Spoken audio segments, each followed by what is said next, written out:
And New York City is known as the business capital of the world, but ever since the pandemic, office buildings have been sitting empty. City Hall is hoping to turn this problem into a solution for the current housing crisis. Our CBS 2's Bauman covers housing, and she has an exclusive look at one of the first buildings converting to apartments. 28 stories above Water Street in Manhattan's financial district will soon be a lounge for the new residents of Pearl House. So this is the main corridor here. This 50-year-old building was once full of bustling offices, but the pandemic emptied their halls and dried up their rental business. So if it wasn't being converted to apartments, what would be happening with this floor? Would it just be sitting empty? Completely empty. This building is one of 52 enrolled in City Hall's Office Conversion Accelerator program, which launched last year. It's meant to help landlords navigate the patchwork of regulations around renovating commercial buildings and incentivize them to convert empty office space into housing. We're excited about the potential to solve multiple challenges the city faces at the same time: an outdated office stock, vacancy in office buildings, and our housing crisis. Deputy Mayor Maria Torres Springer estimates there are 135 million square feet of vacant or dilapidated office space throughout the city.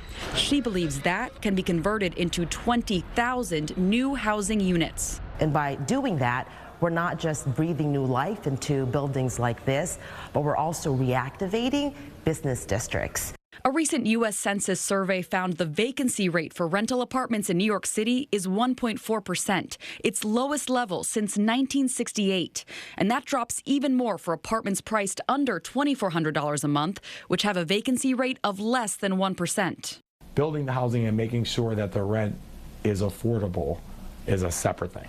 John Monteau is director of the Tenants' Rights Coalition with Bronx Legal Services. If the minimum income requirements are larger than the median income is of the neighborhood, who is it affordable for? We toured some of the finished apartments in Pearl House. This studio rents for $3,500 a month.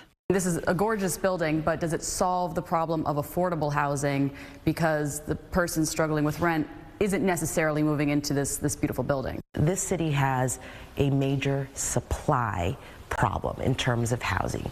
We need housing for all income levels. More homes in New York City will equal more affordability. So we have to increase the supply across all types of housing, across all income levels. The Big Apple is following the lead of the Mini Apple. As Minneapolis added 12% to its housing stock over the last 5 years, rent in the city increased by 1%, compared to a 14% rent hike in the rest of Minnesota, according to Pew Charitable Trust. Minneapolis is more than tripling the rate of housing production as New York City. And what happened is that rents have not budged. Minneapolis Mayor Jacob Frey attributes some of the city's success to changing its zoning laws. It's helped us to provide more and long-term sustainable housing for people that need it.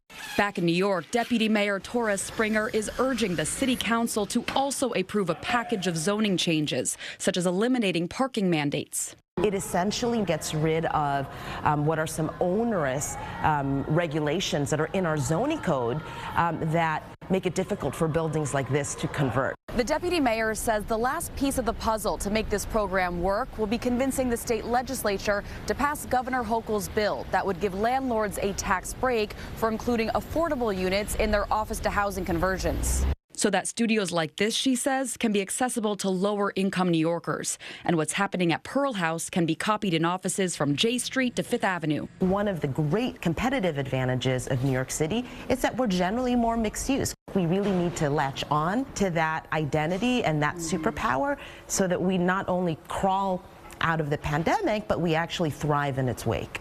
In the financial district, Bauman, CBS 2 News.